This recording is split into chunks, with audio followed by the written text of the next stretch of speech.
Okay, in this video, we're going to take a quick look at Advanced Cache application. So go into MaxQ Advanced Cache, open the Advanced Cache application screen. And it looks very similar to the typical batch screens in SL. I come to the main customer, and it's not limited to this customer, but this is the one that I typically have found for the check. And here I can enter then the check number and amount.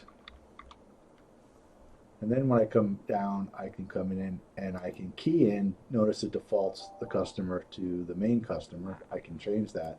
Or if I click select invoices, I have a search screen. So here I can sort by, order by, and filter by a number of different options to find those items. I can look for an invoice number across all customers. Or if I just hit search, it's going to come back and give me all of the items, all of the invoices associated with that customer that I was on. So in this case, I can click select all, or I can just pick a few, and when I hit OK, they are now returned to the original grid. And I can come in here, and if I go back to select invoices, and here now I changed my customer number, and hit search, I can now pick an invoice from a different customer and return that value to the grid. So I've now applied easily searched across a single customer, a different customer to find the invoices I want to pay. It's as simple as that.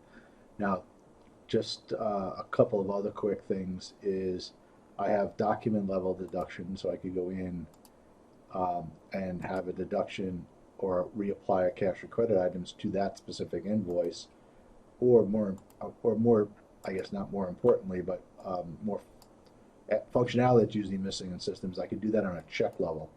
So I could apply a deduction, which is a chargeback or a cash or credit item across this check, and in the background, we will create the credit and debit memos as needed to move all the check payment information correctly so that you match the check entry matches what the customer reported on his check advice, matches what's in the system, and it updates SL behind the scenes as needed. So that's quickly in a couple of minutes overall cache application. There's some setup options to restrict who can do write-offs and which codes you use and other things like that, but that's basically the application.